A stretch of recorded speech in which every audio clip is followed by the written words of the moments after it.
Elon Musk की Starlink और Amazon की क्यू पर भारत में सैटेलाइट स्पेक्ट्रम की कीमत कम रखने की वकालत कर रही हैं।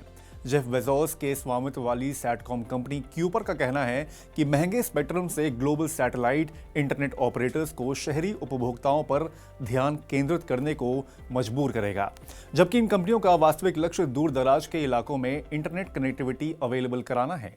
अगर ग्लोबल सैटेलाइट इंटरनेट कंपनियां अपनी रणनीति में बदलाव कर शहरी क्षेत्रों में अपना ध्यान केंद्रित करेंगी, तब टेलीकॉम सेक्टर में एक नई प्राइस वॉर शुरू होगी। रिलायंस जियो और भारती एयरटेल के साथ स्टारलिंक और क्यूपर का सीधा मुकाबला होगा। इस लड़ाई में ग्लोबल ग्राहकों को जरूर कुछ फायदे हो सकते हैं। रिलायंस जियो और भारती एयरटेल दोनों ही सैटेलाइट कम्युनिकेशन सर्विस के लिए स्पेक्ट्रम को नीलाम करने की मांग कर रही हैं।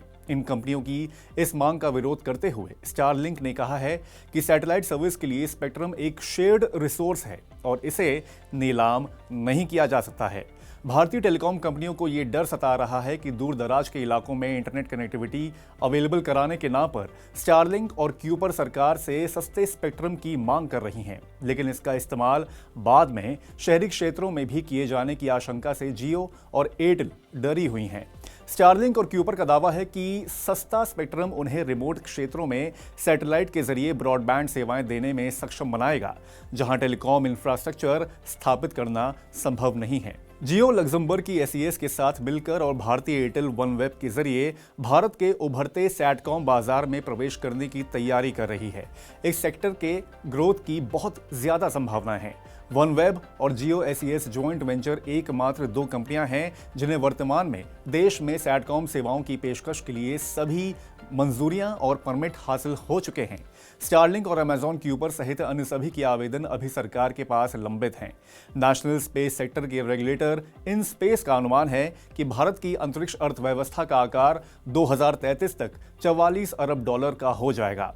अमेजॉन क्यूपर के एशिया पैसिफिक बिजनेस हेड के कृष्णा का कहना है कि सैटेलाइट सेवाओं को सोने की मुर्गी के रूप में नहीं देखा जाना चाहिए, क्योंकि हम यूनिवर्सल एक्सेस प्रदान करने के लिए दूर दराज के इलाकों में अंतिम ग्राहक तक पहुंचने की कोशिश कर रहे हैं। इसलिए अगर सरकार कीमत कम रखती है तो इससे हमें इंटरनेट से वंचित लोगों तक पहुंचने के लिए प्रोत्साहन मिलेगा, लेकिन अगर सरकार स्पेक्ट्रम की कीमत ज्यादा रखती है तो हम सबसे पहले शहरी बाजारों पर ध्यान देंगे, क्योंकि बहुत ज्यादा शुल्क के बोझ की वजह से किफायती सेवाएं देना हमारे लिए मुश्किल होगा।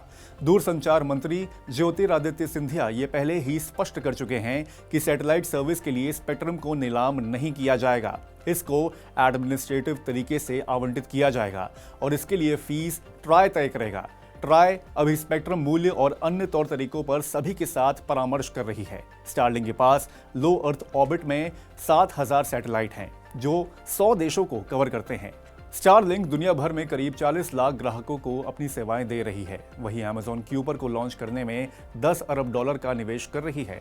अमेजॉन ने 2029 तक ऑर्बिट में 3232 सैटेलाइट स्थापित करने का लक्ष्य रखा है। Starlink direct to cell connectivity के लिए एक अलग सैटेलाइट का समूह तैयार कर रहा है। अब तक इसके लिए 200 सैटेलाइट लॉन्च किए जा चुके हैं। अब देखना होगा कि सैटकॉम और टेलीकॉम कंपनियों के बीच ये लड़ाई क्या रुख लेगी और सैटेलाइट आधारित टेलीकम्युनिकेशन सेवाओं से भारतीय उपभोक्ताओं को कैसे और कितना फायदा होगा।